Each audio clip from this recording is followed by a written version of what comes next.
RTC బస్సులలో పంచాలి. చీదరించుకుంటుర్రు మహిళా ప్రయాణికులపై ఆర్టీసీ సిబ్బంది చిన్న చూపు చూస్తావుర్రు. దయచేసి ఆర్టీసీ సిబ్బంది ఎవరైతే ఉన్నారో ఇది ప్రభుత్వ నిర్ణయము, పుణ్యానికి మీరేం తీసుకపోతలేరు, ప్రభుత్వం చెల్లిస్తుంది. కాబట్టి మహిళలను గౌరవించండి, వాళ్ళు ఎక్కడ చేయి లేపినా అక్కడ ఆపండి, వాళ్ళని సగర్వంగా ఎక్కించుకోండి వాహనంలోకి ఎక్కించుకున్న తర్వాత వాళ్ళు ఎక్కడ ఆపమంటే అక్కడ ఆపి దింపండి. అంతేగాని చీదరించుకుంటూ ఫ్రీగా తిరుగుతున్నారు, మీ ఇళ్ళకేమి ఇస్తలేరు. అర్థమైందా? ప్రభుత్వం ప్రజా పన్నుల ద్వారా ప్రభుత్వం ఆర్టీసీకి చెల్లిస్తుంది. బరాబర్ వాళ్ళు కూడా టికెట్ తీసుకున్నట్టే లెక్క, ప్రభుత్వం ఇస్తుంది వాళ్ళ పైసలు. పని లేక బస్సు ఎక్కేందుకు వస్తున్నారంటూ రుసరుసలాడుతా ఉన్నారట. ఈ దురుసు ప్రవర్తన బంద్. మహిళల పట్ల డ్రైవర్లు కండక్టర్ల చులకన భావం, ఇజ్జత్కు మానసికంగా కృంగిపోతున్న మహిళా ప్రయాణికులు.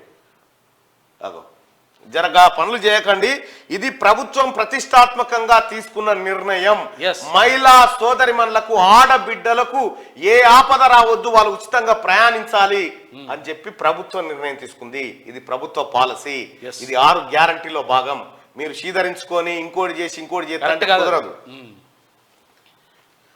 పలు చోట్ల బస్సు ఆపకుండానే వెళ్లిపోతున్న వైనం, గమ్యం చేరుకునేందుకు ప్రత్యామ్నాయ మార్గాలు కరువు. కొన్ని రూట్లలో కేవలం పల్లె వెలుగు ఎక్స్ప్రెస్ బస్సులే, డిలక్స్ బస్సులు వేస్తే టికెట్ తీసుకునేందుకు మహిళలు రెడీ.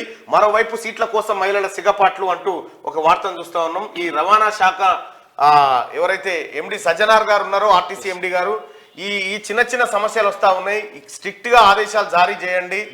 జారీ చేసి మహిళలను గౌరవించాలి. వాళ్ళేదో పుణ్యానికి ప్రయాణిస్తున్నారు, వాళ్ళకి ఇక్కడ చెప్పారు కదా క్లియర్ గా, ప్రతి నెల ఆర్టీసీకి మహాలక్ష్మి నిధులు ఇస్తామని క్లియర్ గా చెప్పిన తర్వాత మరి మీకేం ఇబ్బంది జరుగుతా ఉంది? ఆర్టీసీకి ఏం ఇబ్బంది జరుగుతలేదు కదా, డబ్బులు ఇచ్చేస్తుంది గవర్నమెంట్. ఇది కర్ణాటక ఆర్టీసీ బొమ్మ పెట్టిరా? అవును కదా.